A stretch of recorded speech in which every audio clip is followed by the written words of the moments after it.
Good evening, Chabad youth, boys and girls. I see you're ready for bed, and I'm preparing too. And thinking of preparing, it always reminds me how special this month is. As soon as I hear the first blow of the shofar, a little chill goes down my spine. It reminds me, hey, Rosh Hashanah is almost here. We're only 30 days away, then 29, then 28, as each day passes. And I remember, hey, I need to prepare too. We can't just show up on Rosh Hashanah and expect to be ready. Hashem gives us this very special month to prepare and be ready for the holiest days of the year.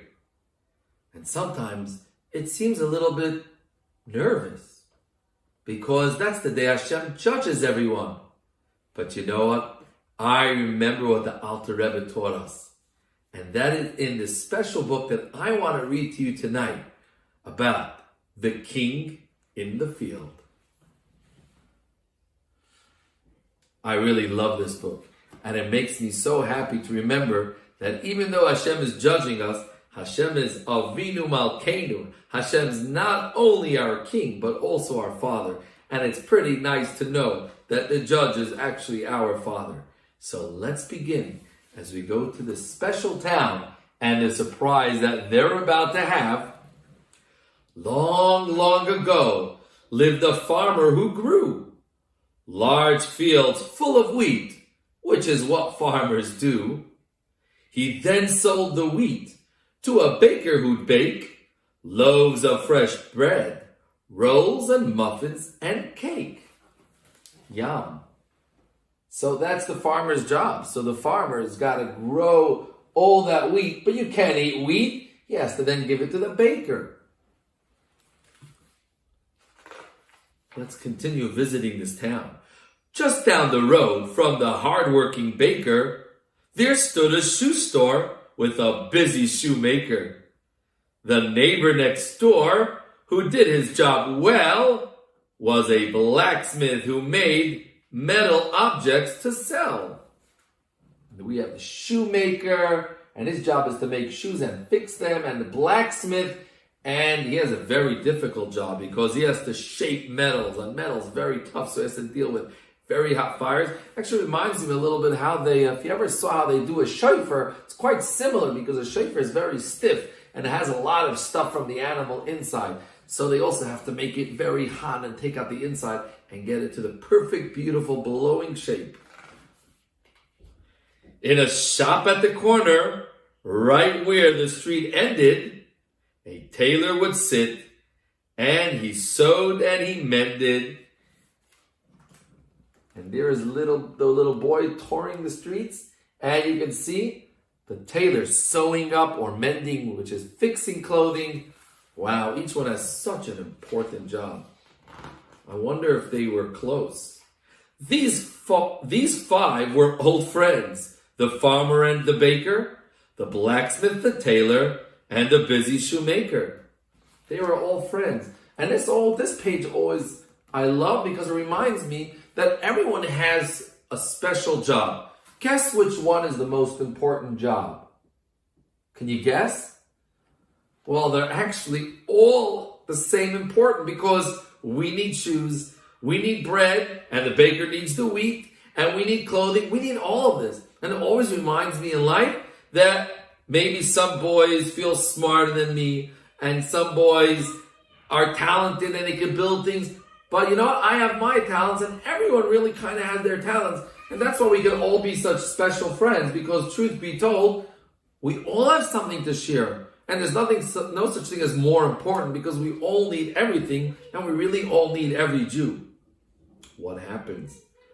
One day in the field, they all sat down to chat. They talked about this, and they talked about that. Then the farmer shared news of a wonderful thing. He told all his friends that he'd met with the king. Oh my. Imagine your friend told you that he actually met with a real king. Wow. I prepared for 3 days, said the farmer with pride.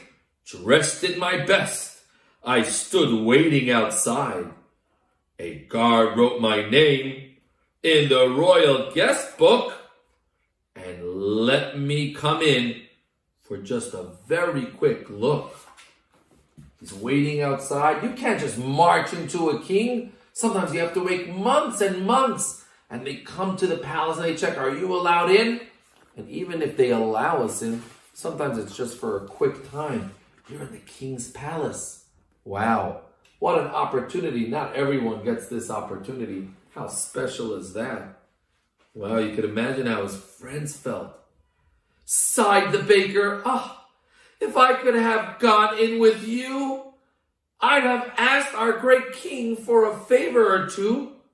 Just think if I could get royal permission to fix and enlarge my bakery kitchen. Everyone's got their thing, what they need, right? Said the blacksmith. If I could get close to the king, I would ask for new tools. It's a very small thing. What is it such a big deal, such a rich and amazing king to be able to give just a few tools to the blacksmith, and each one of them have their requests. I am old, wheezed the tailor, and I would request enough money so that I could just go home and rest. That's his dreams.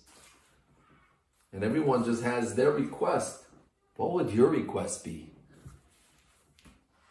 Wonder what I would ask for. The shoemaker thought, and then he spoke up too. I'd give the king brand new shoes. That's what I'd do.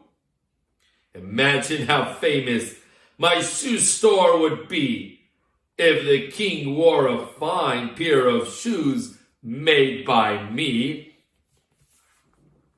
Everyone would know that he's the shoemaker that made the shoes. Everyone would probably want to buy from him. All these good ideas and good requests from the king. And they're just sitting and thinking, nah, that's never going to happen. You can't just get into the king. You have to wait months.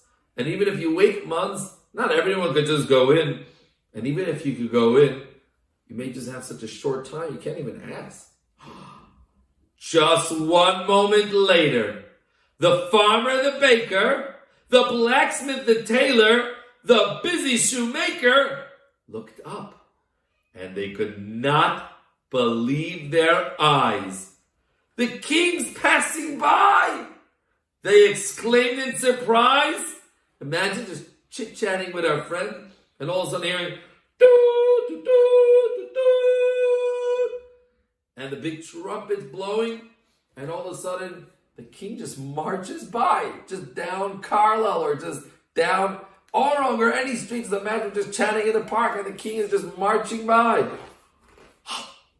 Let us run, they all said, while the king is nearby, to ask him our favors and hear his reply.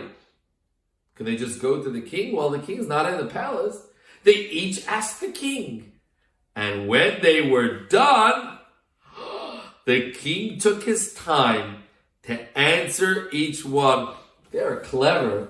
They're very clever. They could have just sat there and say, we're too lazy to get up. Let's just watch the parade from far. Or, the king's not even in the palace. It's not so cool when he's not in his throne room marching around with his throne and his royal scepter. Now he's just marching down the street in his walking clothing. Doesn't even look so exciting. But they were clever, and they said, but that's the king. We too have a king. Do you know who he is?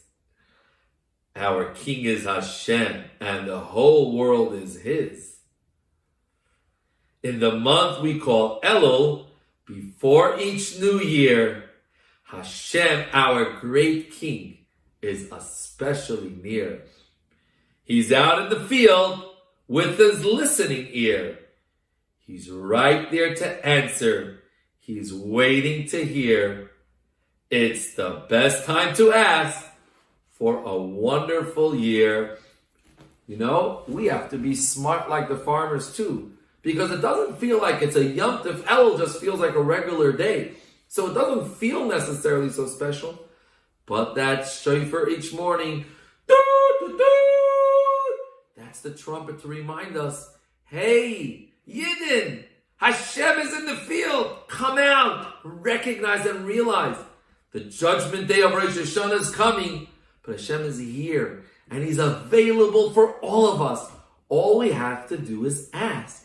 And I think one thing we can learn, a lesson from these guys, that they ask what's important for them. But sometimes I wonder, were they silly? One just asked for a bit of tools. One just asked for a bigger kitchen or a break. Imagine they were smarter and asked for bigger things. Like, can we work for the king? Or not just a few tools, right? Maybe I could open up a big company. We have to be smart too. We could ask Hashem for little things, but if we're clever, the king is out there for all of us, and we get to ask anything that we want. We got to remember that the king is in the field. And let's be clever. Let's not waste. Imagine you had one moment with the king. What would you ask for? And imagine you said, I can't believe I can ask for anything. And the guard says, yes, you can ask for anything. Even like a whole bag of chocolate. What do you think the king would think? Oh, yeah, are you serious? You were in front of the king, and all you asked for was a bag of chocolate or a lolly or a cute car? Or if your tati asked for a nice car, that's it you want from Hashem? You have anything to ask for? So let's be wise in this month. Let's remember that the king is here, and he's waiting to hear from us. Let's ask Hashem. This year's been, I'd say, a bit funny, maybe a bit difficult. Hashem, a new year's coming, a new light, a new energy. Please give us the sweetest, beautiful year. Bless all the Yidden with health, with enough money to do everything that they need, to shear, to do mitzvahs, to bake and cook for each other, to help each other out. And most importantly, Hashem, no more in the field. Bring us back to your palace. Bring us back to your main city, your capital. Bring us back to Yerushalayim with you. Bring us back to the Beis HaMikdash. We want to now lock down. We want to be locked in. We want to be together, Yom Kippur, with Hashem. Together watching the Kohen Gadol, with our King Mashiach. And may it happen very soon. So let's do our part. Like all those friends, each one, they didn't compete with each other. The baker and the shoemaker, they all realized, hey, we're all necessary. We all need each other. So let's stick together. And when Hashem says, hey, all my children are together, how could I not answer all the tefillahs? Hashem will surely give me and you and every single Jew and all of mankind and all of Hashem's creatures Eksiva v'chasima toiva, l'shana toiva u'masuka, and most importantly, l'shnas Mashiach u'geula. Have a good night.